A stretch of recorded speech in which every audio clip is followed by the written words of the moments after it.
Tapi dalam kehidupan beribadah kadang orang suka mendahulukan yang sunnah daripada yang wajib. Bahkan orang lebih membanggakan yang makruh daripada yang lain-lainnya. Yang harusnya yang lain-lainnya tadi diprioritaskan dan juga.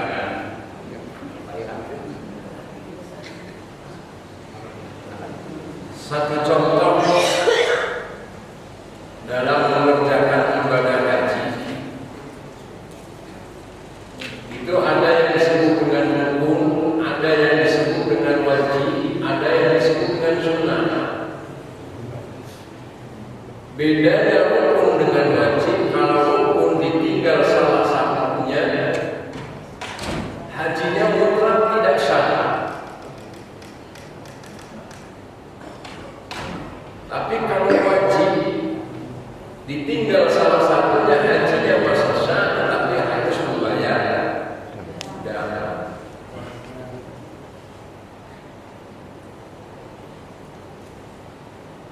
Nah, orang biasanya ketika pulang haji yang diceritakan kepada tetangga, kepada saudara-saudaranya, yang dipamerkan kepada saudara-saudaranya, itu mencium hajar aswad. Padahal hukum mencium hajar aswad sunnah bagi laki-laki, tetapi tidak bagi perempuan. Bahkan bisa jadi mencium hajar aswad bagi ibu-ibu hukumnya makruh, bahkan haram. Karena untuk bisa mencium hajar aswad harus berdesak-desakan, sikut kanan, sikut kiri. Nah, bagi ibu-ibu kadang-kadang habis mencium hajar aswad, kerudungnya sudah lepas, mukanya sudah kucel, napasnya sudah ngos-ngosan karena digempet, digencet. Tapi itu yang menjadi kebanggaan jemaah haji kita. Mereka tidak memamerkan bagaimana wukufnya, bagaimana tawafnya. Yang itu tidak diceritakan. Yang diceritakan justru saya berhasil mencium hajar aswad tanpa bantuan orang lain, tanpa jasa joki. Nah, ini berarti bahwa kita ini memprioritaskan yang makruh daripada yang rukun. Lebih bangga mengerjakan yang sunnah daripada yang rukun. Itu dalam ibadah haji.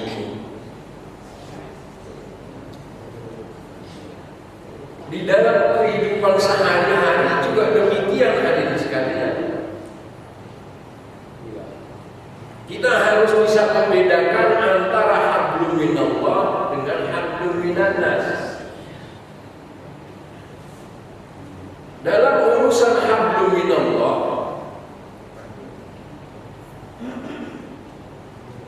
kita harus mendahulukan dirinya daripada yang lain.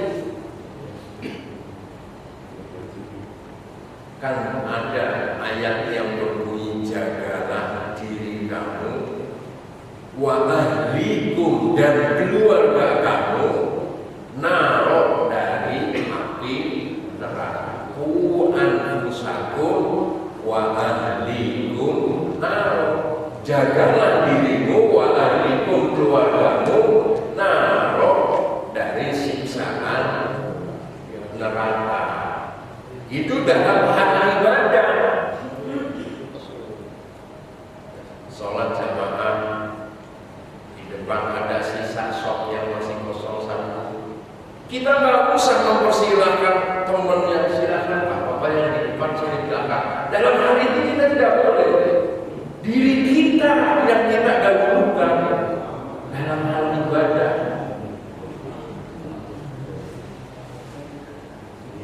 Ini kadang sering terjadi seperti itu kan Pak. Kita saking baiknya di depan, Bapak silakan di depan. Nggak usah dalam hal ibadah kita duluan. Nggak ada basa-basi, nggak ada kepo. Ya. Nah, kecuali dalam hal muamalah. Dalam hal muamalah seperti itu ada etikanya. Kita berjalan dengan orang tua kita malam-malam, kita yang duluan, saya yang duluan Pak. Sebab kalau malam-malam takut gelap, ya ada lubang, kita dulu aja masuk lubang daripada orang tua kita. Tapi kalau siang-siang etikanya kita jalan dengan orang tua kita, orang tua kita yang duluan, kita belakangan. Itu sopan santunnya seperti itu. Itu dalam hal muamalah. Bagi kue, ini kan muamalah. Kuenya pas-pasan. Ya mereka dulu, kita belakangan gitu loh. Kita belakangan. Ibu-ibu dulu, bapak-bapak dulu, baru saya gitu loh. Etikanya kan seperti itu. Itu dalam hal muamalah.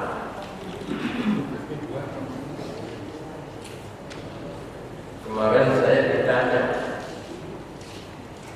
Pak, kalau kita punya uang pas hanya cukup untuk menunaikan ibadah haji berdua sama suami doang, sementara orang tua kita juga belum menunaikan ibadah haji. Itu yang didahulukan yang mana, Pak? Nah, itu kan bingung kan? Kalau kita duluan, bagaimana orang tua kita? Alasannya kalau kita sih masih muda, sekarang juga insya Allah masih bisa gitu. Tapi orang tua kita kalau nggak diberangkatin sekarang, takut nggak keburu umurnya, nggak nyampe umurnya. Nah, dalam konteks ini mengacu kepada ayat ku anfusakum wa ahlikum naro, jagalah dirimu baru keluargamu. Ya memang secara logika kita masih ada kesempatan banyak karena kita masih muda. Tapi ingat bahwa kadang yang muda duluan yang mati, yang tua malah belakangan. Ya. Yang namanya umur itu kan rahasia Allah. Orang habis merayakan tahun baru, pulang-pulang nggak ada, juga banyak. Ya, nah, makanya kan tadi ayatnya dibaca oleh imam kita. Ya ayyuhalladzina amanu taqullaha wal tanzur nafsun ma qaddamat lighad wattaqullaha innallaha khabirun bima ta'malun. Wahai orang yang beriman, ittaqullah, bertakwalah kepada Allah. Wal tanzur nafsun ma qaddamat lighad, hendaknya setiap diri memperhatikan tentang telah apa-apa yang dilakukan untuk hari esok. Yang disebut dengan lighad menurut ahli tafsir itu artinya ada dua, hari esok di dunia maupun hari esok di akhirat. Hari esok di dunia kita harus memperhatikan, ini perintah Allah. Wala tansa nasibaka minad dunya wa ahsin kama ahsanallahu ilaik. Janganlah kalian melupakan nasib kalian di muka bumi ini. Apalagi dalam Islam hampir semua jenis ibadah itu menggunakan dana supaya ibadah kita sempurna. Sholat misalnya kan pakai dana supaya ibadah kita bagus, baik, sempurna. Dana untuk apa? Untuk beli mukenahnya. Ya. Karena mau menghadap Allah, jadi mukenahnya harus yang cakep. Jangan sholat mukenahnya pakai hitam-hitam di sini.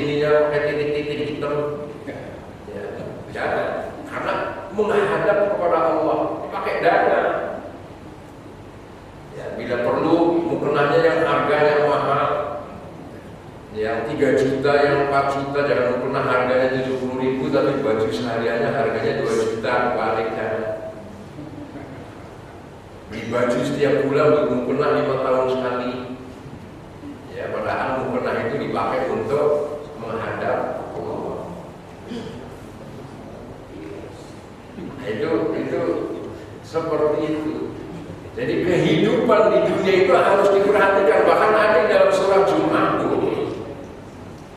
ayatnya berbunyi fa idza qudiyatis sholatu fantashiru fil ardi wabtaghu min fadlillah.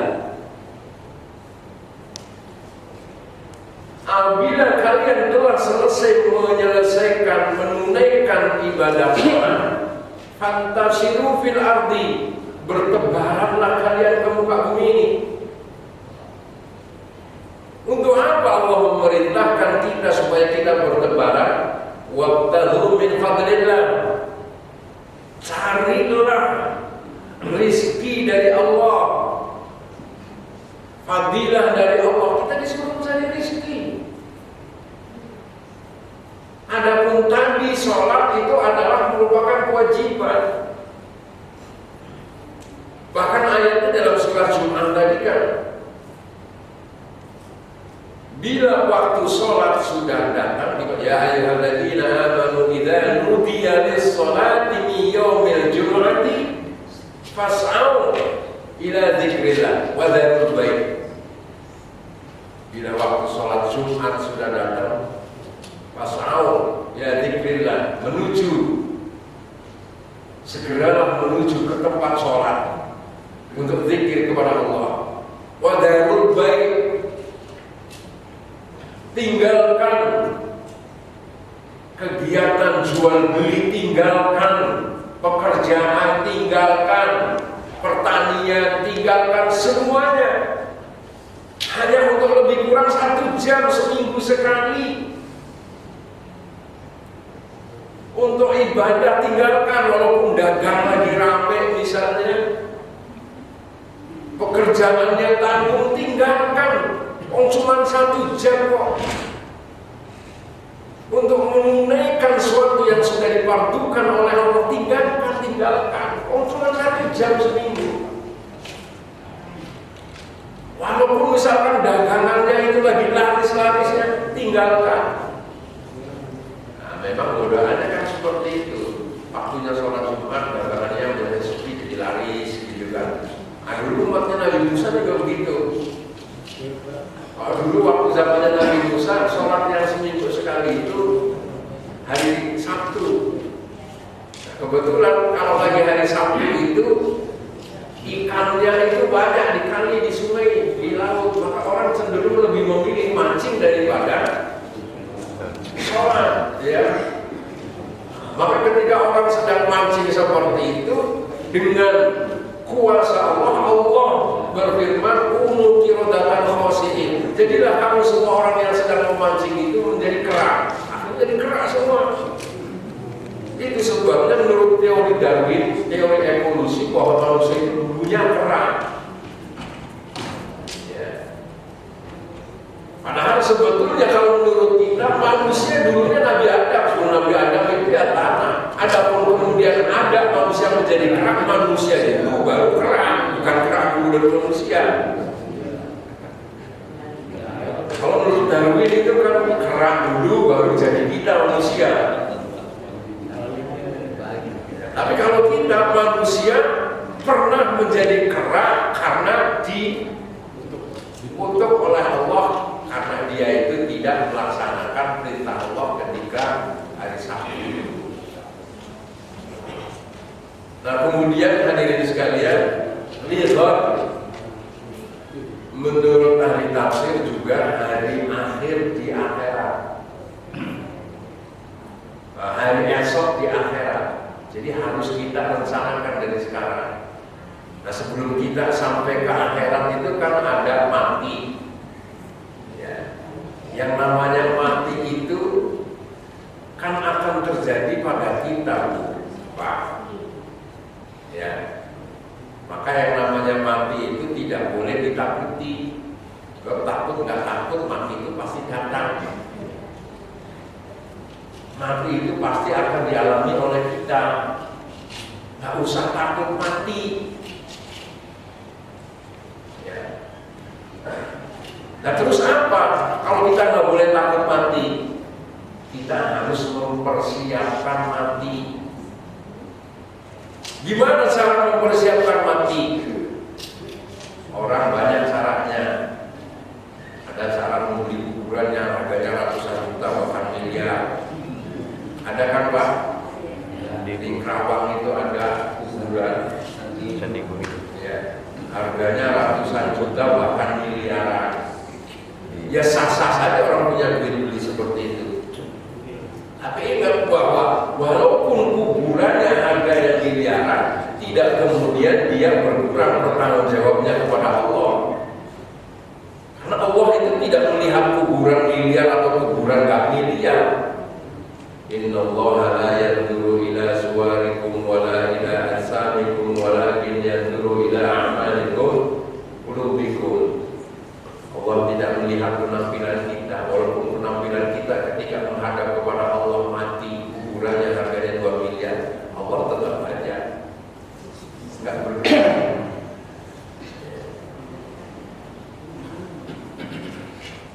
Nah, jadi persiapan mati yang benar itu seperti firman Allah dalam surah Ali Imran ayat 112. Duribat alaihimul zillatu aynama thuqifu illa bihablin minallah wa hablin minan nas.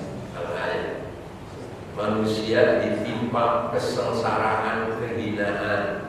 Aynama thuqifu, di mana saja mereka berada, illa bihablin minallah, kecuali orang yang mengadakan hubungan dengan Allah. Ibadahnya rajin, sholatnya rajin, ngajinya rajin, tahajudnya rajin, doanya rajin, baca Qur'annya rajin. Tapi itu saja tidak cukup, harus diimbangi dengan wahablil minan nas. Itu orang yang mengadakan hubungan dengan manusianya itu baik. Jadi nggak benar juga orang tahajudnya rajin, ke masjidnya rajin, tapi ketika ada tetangga sakit dia nggak mau nengok, nggak mau besuk. Ada tetangga ngundang resepsi perkawinan, kita nggak mau datang, nggak mau hadir, itu nggak benar juga. Namanya nggak seimbang. Hablum minallahnya cakep, tapi hablum minannasnya jelek. Ya, harus seimbang. Maka ayat di dalam surah Qasas yang 77 tadi, wabtaghi fima ataqallahu darral akhirah wa la tansa nasibaka minad dunya. Raihlah kehidupan akhirat yang telah Allah anugerahkan kepadamu. Tapi wala tansa nasibaka minad dunya, janganlah kalian melupakan nasib kalian di muka bumi ini. Jadi harus balance kehidupan akhiratnya dan kehidupan dunianya. Ikmal di dunia ka'annaka ta'isu abadan. Raihlah kehidupan duniamu seolah-olah kamu akan hidup selamanya. Wa'mal li akhiratika ka'annaka tamutu ghadan. Raihlah kehidupan akhiratmu seolah-olah kamu akan mati besok. Gimana sih kalau kita tahu bahwa besok mau mati, kira-kira apa yang akan kita kerjakan? Sholatnya rajin, sama orang baik, nggak ngomongin orang kan gitu ya. Karena kita tahu bahwa besok pagi kita mau mati. Nah hadirin sekalian yang dimuliakan oleh Allah Subhanahu wa Ta'ala, kembali kepada hadis tadi, ad-dima iftaradallahu alaika takun min a'badin nas. Tunaikan apa-apa yang telah dipartukan oleh Allah kepadamu. Jadi sekali lagi kita harus punya prioritas. Itu sebabnya ibu-ibu ketika mau puasa sunnah harus seizin suaminya. ketika kita sedang puasa sunnah, suami menuntut supaya dilayani, ibu harus melayani suami daripada mempertahankan puasa sunnahnya. Itu yang disebut dengan mendahulukan yang wajib daripada yang sunnah. Bu, hari Kamis puasa, niatnya puasa sunnah. Siang hari bolong, suaminya minta dilayani. Kira-kira apa sikap ibu pada waktu itu? Apakah melayani suami atau mempertahankan puasanya? Melayani suami, karena hukumnya wajib. Sedangkan puasa di hari Kamis tadi status hukumnya hanya sunnah. Itu namanya mendahulukan yang wajib daripada yang sunnah.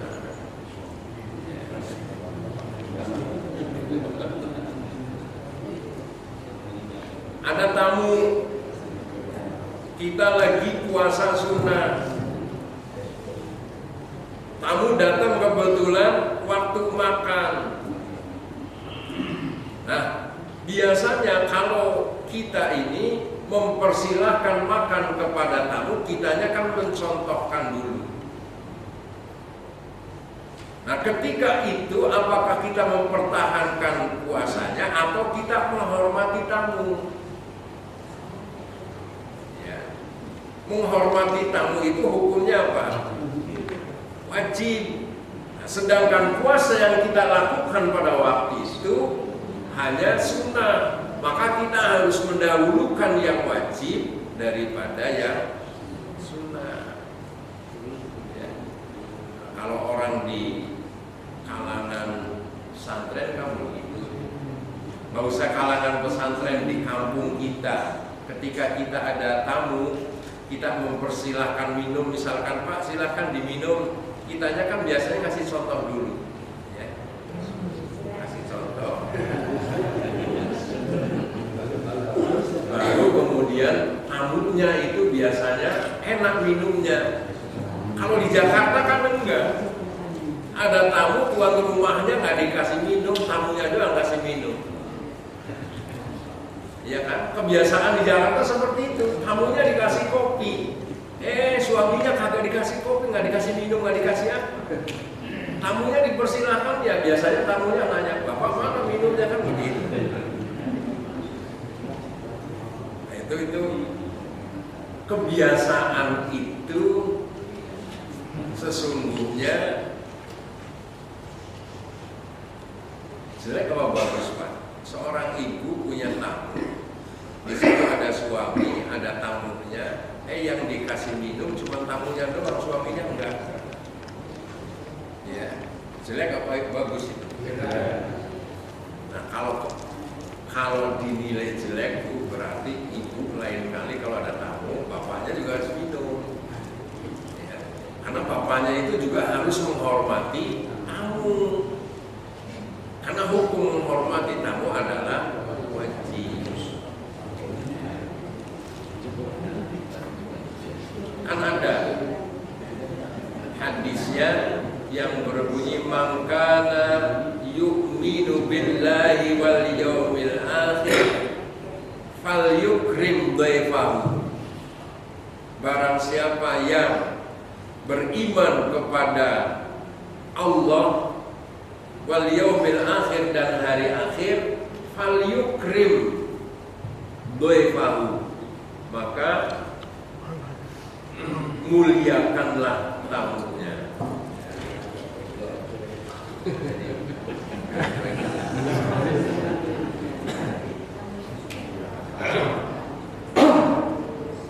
Nah, hadirin sekalian yang dimuliakan oleh Allah Subhanahu wa taala. Wajtanib ma harramallahu 'alaika takun awrahan nas. Jauhilah ma harramallah, apa-apa yang diharamkan oleh Allah, 'alaika kepadamu, takun awrahan nas, niscaya kamu termasuk orang yang menghindari dosa. Ya. Jangan yang diharamkan oleh Allah malah didekati, jangan. Apa sih yang diharamkan oleh Allah? Minum minuman keras, jangan dekat seperti itu. Harus jauh. Wajtanib ma haram Allah, jauhkanlah dari yang haram. Bagi anak-anak kita yang imannya belum kuat, jangan didekatkan kepada yang haram. Misalnya contoh lain, zina. Jangan didekatkan kepada zina. Sebab itu diharamkan oleh Allah. Harus dijauhkan. Dan kalau tidak dijauhkan, nanti jangan-jangan anak kita terjerumus kepada zina. Sedangkan zina itu kan hukumannya sangat keras. Di dalam surah An-Nur ayat 2, Allah berfirman, "Az-zaniyatu waz-zani fajlidu kulla wahidin minhuma mi'ata jaldah." Perempuan yang berzina dan laki-laki yang berzina, fajlidu, maka jilidlah. Jilid itu tahu artinya? Jilid itu artinya kulit. Ya, kalau kita misalnya mau jilid buku, jilid skripsi, maksudnya supaya skripsi itu dikasih kulit gitu loh. Jadi orang yang berzina, perintah Allah itu fajlidu, jilidlah. Maksudnya pukulannya itu dibuat dari kulit yang dikeringkan, dibentuk pentungan. Kulla wahidin minhuma, masing-masing baik si perempuannya maupun laki-lakinya, mi'ata jaldah, 100 kali jilidan. Itu zinanya zina ghairu muhsan. Zina itu kan ada dua, Pak, ya. Ada zina ghairu muhsan, ada zina muhsan. Yang ghairu muhsan itu orang belum punya suami, belum punya istri, melakukan perbuatan zina, itu jilid sampai 100 kali jilidan. Ya. Tapi yang muhsan, orang punya suami, punya istri, zina, itu status zinanya itu muhsan. Hukumannya lebih berat. Ditimpuk pakai batu sampai mati.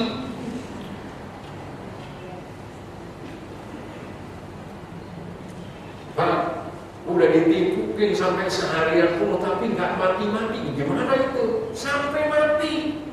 Itu hukuman orang yang selingkuh. Udah punya istri, punya suami, melakukan perbuatan zina, itu muhsan. Hukumannya ditimpuk pakai batu sampai mati. Kan keras itu. Hukuman itu sangat keras. Maka jangan didekatkan anak-anak kita, diri kita itu kepada perbuatan zina. Maka ayatnya berbunyi, wala taqrabuz zina. Janganlah kamu dekat kepada perbuatan zina. Ini malah dikasih kondom atu-atu. Ya, Menteri Kesehatan. Itu kan berarti mendekatkan anak-anak kita kepada perbuatan zina. Seolah-olah Menteri Kesehatan nih, kamu silakan berbuat zina, tapi ingat ya, jangan sampai hamil. Supaya nggak hamil nih, gua kasih kondom atu-atu. Nah, kata Menteri Kesehatan seperti itu. Itu berarti mendekatkan anak-anak kita kepada perbuatan zina. Padahal ayatnya wala taqrabuz zina. Janganlah kamu dekat kepada perbuatan zina. Harusnya Menteri Kesehatan itu uang yang untuk beli kondom jangan dibelikan kondom, dibelikan sejadah dibelikan peci, kayak kalau duitnya misalkan kurang, ini anak-anak muda saya kasih peci supaya kamu sholat, saya kasih sarung supaya kamu sholat, jangan kondom. Nah kalau kondom itu berarti kan secara tidak langsung mempersilahkan orang untuk berbuat zina. Padahal tadi wajtanib ma harramallah, jauhkanlah perbuatan yang diharamkan oleh Allah Subhanahu wa taala. Warḍa bima qasamallahu laka takun min aghnan nas. Dan terimalah apa-apa yang sudah diberikan oleh Allah kepada kita, takun min aghnan nas. Niscaya kamu termasuk orang yang kaya. Jadi orang yang menerima dengan ikhlas, merasa cukup rizki yang telah diberikan oleh Allah kepadanya, itu berarti orang kaya.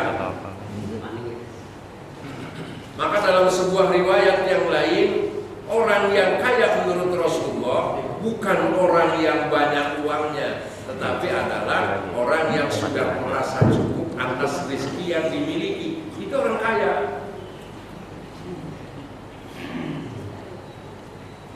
Makanya kan kadang kita dibuatnya bingung, Pak. Orang katanya duitnya banyak, mobilnya aja mewah-mewah, tapi ketika ada pembangunan masjid dimintain sumbangan, kasihnya 10.000. Tapi ada orang yang kelihatannya hidupnya pas-pasan, nggak mewah-mewah amat, mobilnya aja cuma satu, itu pun kijang, tapi ketika ada dimintain pembangunan masjid, kasihnya 50 juta. Ya, 10 juta. Yang kaya cuma 10.000. Berarti menurut Rasul orang yang kaya tadi bukan orang yang mobilnya mewah, yang rumahnya gedong, tapi adalah orang yang sudah merasa cukup atas rezeki yang dia miliki. Itulah yang disebut dengan orang kaya. Hadirin sekalian yang dimuliakan oleh Allah Subhanahu wa taala, hadis berikutnya, addibu auladakum ala thalathi khisalin, hubbi nabiyikum wa hubbi ahli baitihi wa qiraatil Qur'an, fa inna hamalatal Qur'an fi dhillillahi yawma la dhilli illa dhillahu ma'ambiya'i wa asfiya'i. Addibu, didiklah auladakum, anak-anak kamu, ala salati khisalin, atas 3 perkara. Pertama, hubbi nabiyikum, anak kita dididik supaya anak kita ini mencintai nabinya. Itu perintah agama, Bu. Gimana supaya anak-anak kita ini mencintai nabinya? Caranya anak-anak kita dikenalkan kepada nabi kita. Lahirnya kapan, ayahnya siapa, ibunya itu siapa, gimana perjuangannya. Yang penting misinya supaya anak kita ini cinta kepada nabinya, menjadikan nabinya ini sebagai idola dalam kehidupannya. Anak kita sekarang ini kan kalau ditanya idolanya itu kan bukan nabi. Idola kamu siapa? Ya, ada yang menyebutnya Julia Perez, Dewi Persik. Itu kenyataan, Bu. Kenapa? Anak kita lebih kenal dan artis daripada nabinya.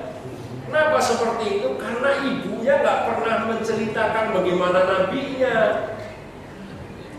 Tapi kan di sekolah diajarin, Pak Ustadz. Oh, di sekolah itu, Pak, pelajaran agama itu cuma 2 jam seminggu. Di SD itu, di SMP, pelajaran agama itu hanya 2 jam seminggu. Dan ingat, yang disebut 2 jam istilah sekolah itu bukan 1 jamnya 60 menit, kemudian 2 jam itu 120 menit, enggak. Kalau di SD 35 menit itu disebutnya 1 jam. 1 jam pelajaran. Ya. Kalau di SMP 1 jam pelajaran itu 40 menit. Kalau di SMU, SMA 1 jam pelajaran 45 menit. Ya. Jadi 2 jam pelajaran kalau anak kita SMP itu hanya 80 menit. Itu di dalamnya sudah mencakup tauhid, fikih, akhlak. Jadi tarikh Islam, sejarah Islam nggak ada di dalam pelajaran itu. Maka kalau seperti ini ya orang tuanya yang ngajarin tarikh Islam kepada anak-anaknya, ceritakan bagaimana nabinya. Nah orang tuanya nggak bisa cerita, nggak bisa dongeng kepada anak-anaknya, berikan bukunya. Kan ada buku sejarah Nabi kan ada tuh. Ya. Maksudnya apa? Maksudnya Nabi misinya supaya anak kita ini mencintai nabinya. Di mana perjuangan Nabi Muhammad sampai ketika dia menjelang wafatnya aja yang diingat hanya ummati as-sholat, umatku tunaikanlah sholat. Itu yang diingat oleh Rasul kita. Kita yang diingat bukan hartanya, bukan anak-anaknya, tetapi justru umatnya kita. Ya, ummati as-sholat, umatku tunaikan sholat. Itu yang diingat oleh Rasulullah. Ceritakan kepada anak-anak kita supaya anak kita ini mencintai nabinya. Nah, Bapak Ibu hadirin sekalian yang dimuliakan oleh Allah Subhanahu wa taala. Kemudian berikutnya wa hubbi ahli baitihi, cinta kepada keluarganya. Gimana supaya anak-anak kita cinta kepada keluarganya? Kenalkan kakeknya namanya siapa, neneknya namanya siapa. Ini mohon maaf, kadang-kadang kita yang hidup di Jakarta, nama nenek kita ini nggak tahu, nama kakek kita ini nggak tahu. Khusus orang-orang Jakarta ya, kalau di kampung biasanya kan mau ngajiin orang tua kan biasanya pasti pakai bin, ya kan? Misalkan nama ayah saya namanya Amani, binnya siapa? Anwar, khususon ila ruhi Amani bin Anwar, sehingga kakek kita tahu, ya. Nah kalau orang Jakarta kan nggak tahu, ya. Banyak udah jadi ibu-ibu, bu kakeknya namanya siapa? Nggak tahu. Oh, Pak Ustadz seperti itu, pernah tahu seperti itu karena ketika itu ada tetangga mati, ya. Suaminya itu mati, kan biasanya di jenazah itu ditulisin kan, misalnya Ahmad, ya, binnya siapa, suaminya meninggal itu binnya siapa, ini istrinya sampai nggak tahu, dan itu umum bu, nggak 1 2 banyak.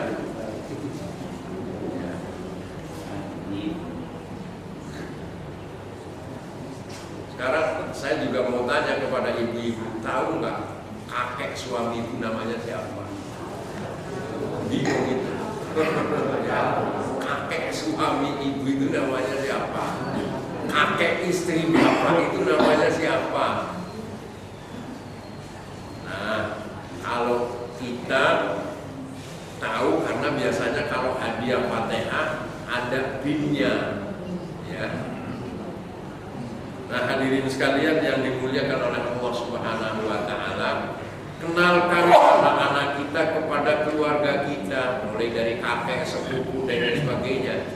Jangan sampai kemudian kok terjadi, misalkan sering kan di sinetron tante dengan keponakan nikah gitu. Karena apa? Karena nggak tahu. Maka hadis tadi berbunyi, ajari, didik bagaimana anak-anak kita ini cinta cinta kepada keluarganya. Supaya cinta kepada keluarganya kan harus dikenalkan keluarganya siapa-siapa, kakeknya siapa, pamannya siapa, sepupunya siapa. Ya. Kemudian ajarkan juga anak kita wa qiraatil Quran, membaca Al-Quran. Karena fa inna hamalatal Quran, orang yang hafal Al-Quran, fi dhillillahi yawma la dhilli, nanti akan mendapatkan perlindungan dari Allah, di mana pada waktu itu tidak ada perlindungan illa dhillahu, kecuali perlindungan itu. Siapa yang mendapatkan perlindungan itu? Adalah orang yang suka membaca Al-Quran dan hafal Al-Quran. Pada waktu itu ma'al anbiya'i, akan bersama-sama dengan para nabi. Itulah fadilahnya orang yang membaca Al-Quran dan hafal Al-Quran. Dia nanti akan mendapatkan perlindungan, di mana pada waktu itu gak ada perlindungan kecuali perlindungan tersebut. Dan perlindungan itu diberikan kepada orang yang suka baca Al-Quran dan hafal Al-Quran, yaitu di hari kiamat. Kan menurut satu riwayat di hari itu matahari adanya sejengkal dari kepala kita. Gak ada perlindungan, gak ada sekatnya yang bisa membuat kita ini tidak tersengat dari terik matahari. Nah, perlindungannya itu adalah orang yang membaca Al-Quran dan hafal Al-Quran. Itu akan mendapatkan perlindungan. Itulah yang dapat saya sampaikan. Sebelum saya tutup, mungkin Anda yang ingin bertanya silakan. Ini speakernya kayaknya nggak sehat aja. Demikian tadi sudah itu kata silakan orang tua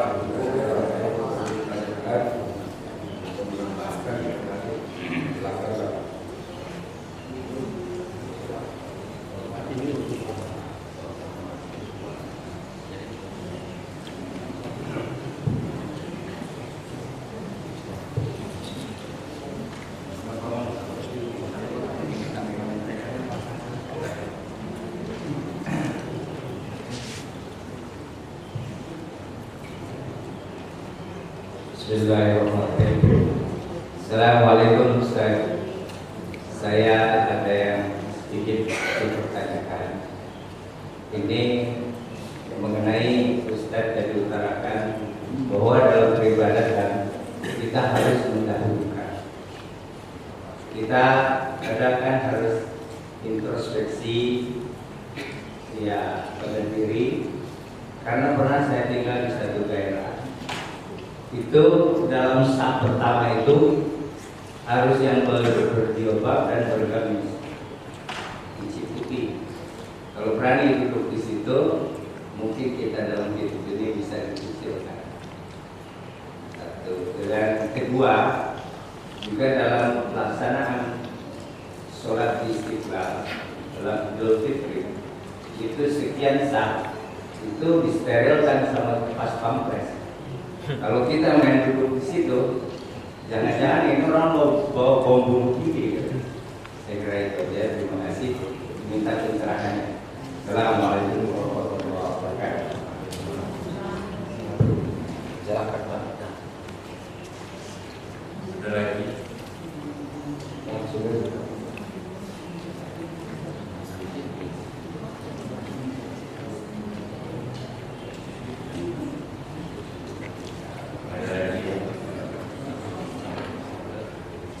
Sawu suku bakul fahin nada tasbiyat subuhi min tamam sholat rapat anak sholat.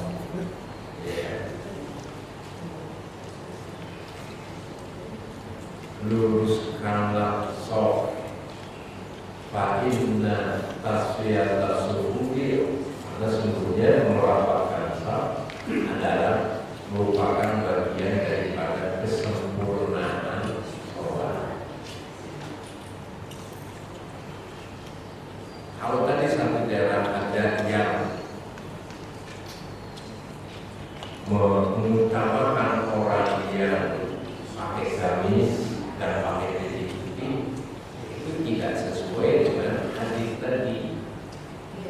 Ya. Hadis tadi bersifat umum, pakai gamis, pakai gamis. Kalau sok kosong, rapetin begitu. Kalau soknya kosong, walaupun kita pada waktu itu hanya pakai celana panjang, ya, rapetin gitu. Sebab belum tentu juga kan orang yang pakai gamis itu lebih baik perbuatannya daripada orang yang nggak pakai gamis. Kalau pergi ke Monas, di sana tuh Pak juga pakai gamis, supir juga pakai gamis, ya.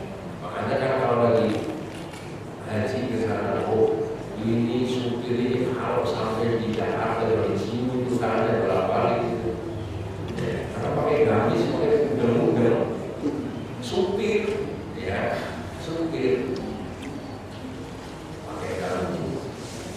Jadi itu kebiasaan yang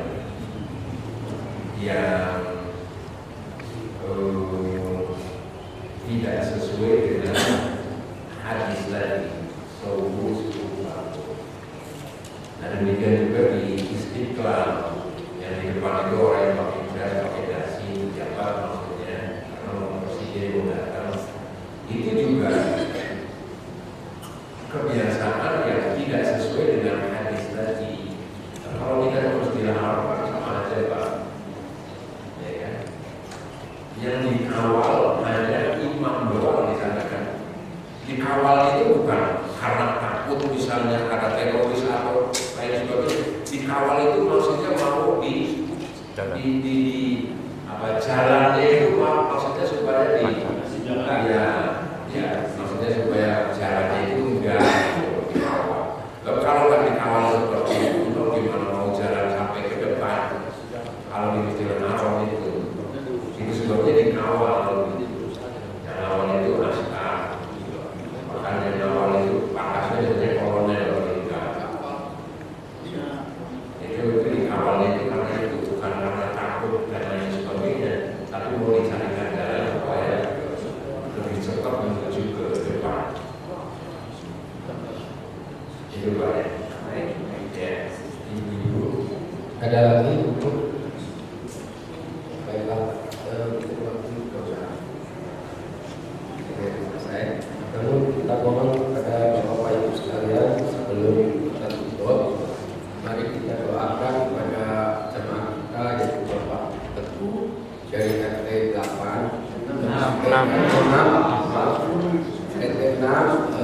sedang masuk rumah sakit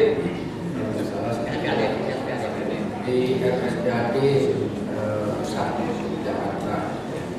Itu mudah-mudahan dia dapat diberi kesembuhan sehingga bisa lagi kalau kita segera dengan kita alhamdulillah.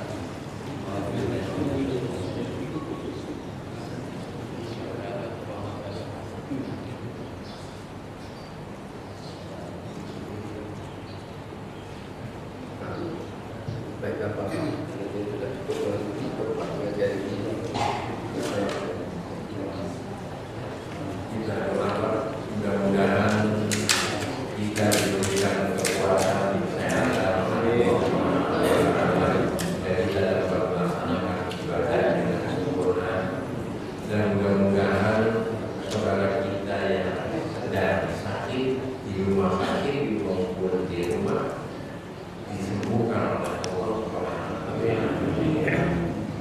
Ada cerita sedikit pengurus Masjid Al-Bina Pak, itu koma di rumah sakit Salemba itu 3 bulan.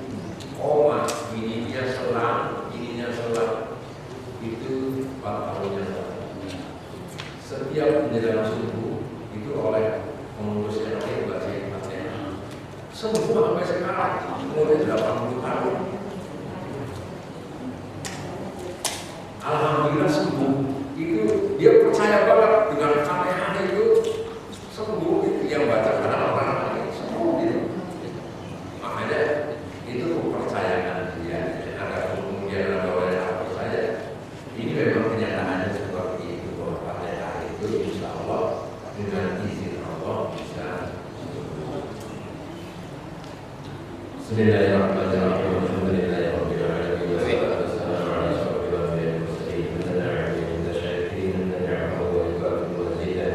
Ya Rabbana lakal hamdu kama yanbaghi li jalali sultanik. Ya Allah, ya Fattah, ya Alim wa Alim wa ya Hilal bi hikmatika fi amri ibadika shalihin. Ya Allah, ya Fattah, ya Alim wa Alim wa ya Hilal bi hikmatika fi amri ibadika shalihin. Allahumma habib ilayna al-iman wa zayyinhu fi qulubina wa akhrijna min al-kufri wal-isyan